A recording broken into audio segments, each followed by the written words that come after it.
दोस्तों,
आखेट के दौरान एक मृग का पीछा करते हुए परीक्षित बहुत दूर निकल आए।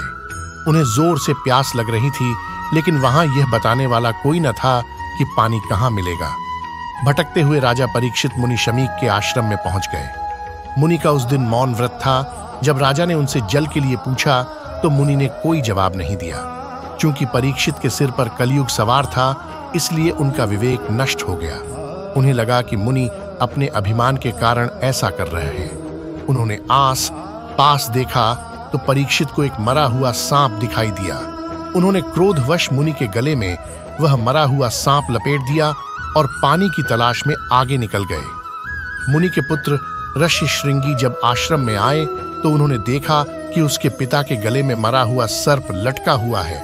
तो क्रोध में आकर उन्होंने परीक्षित को श्राप दे दिया कि जिस व्यक्ति ने भी यह नीच कर्म किया है, आज से 7 दिन बाद तक्षक नाग के डसने के कारण उसकी मृत्यु हो जाएगी। मुनि को जब यह बात पता लगी तो उन्हें अपने पुत्र की गलती का भान हुआ। श्राप लौटाया नहीं जा सकता था, लेकिन वे राजा को सावधान करने के लिए श्राप के बारे में बता आए।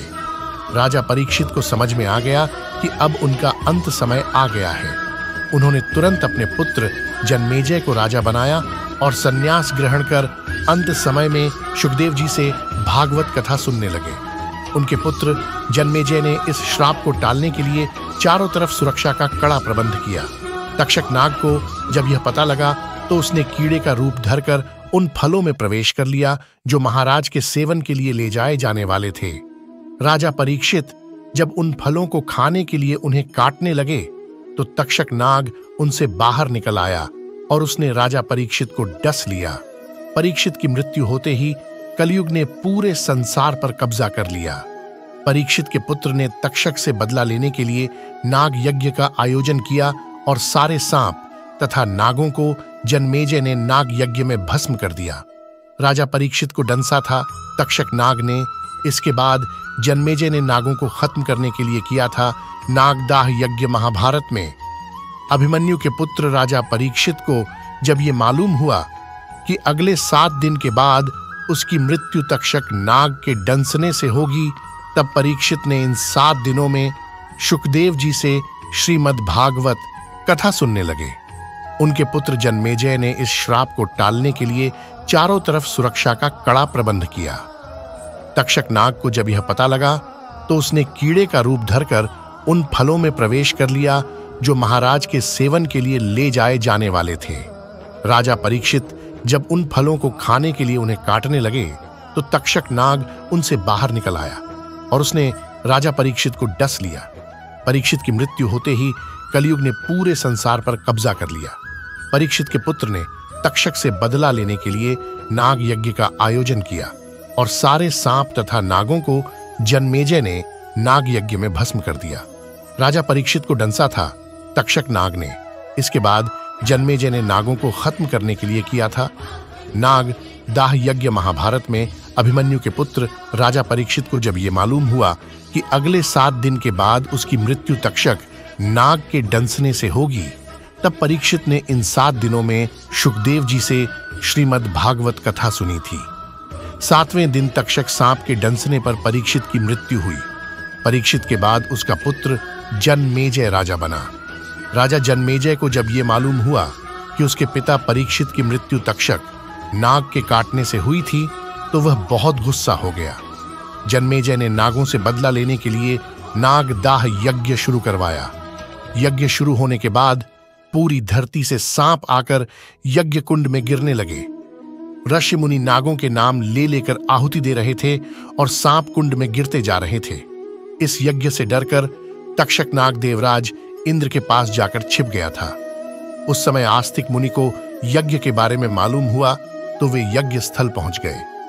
जन्मेजय सभी मुनियों का बहुत सम्मान करता था। उसने आस्तिक मुनि को प्रणाम किया। आस्तिक जी ने राजा को नागदाह यज्ञ बंद करने के लिए समझाया तो जन्मेजय ने यज्ञ रोक दिया और नाग पूरी तरह से नष्ट होने से बचा गए। दोस्तों, वीडियो पसंद आए तो लाइक, शेयर और सब्सक्राइब करें। धन्यवाद।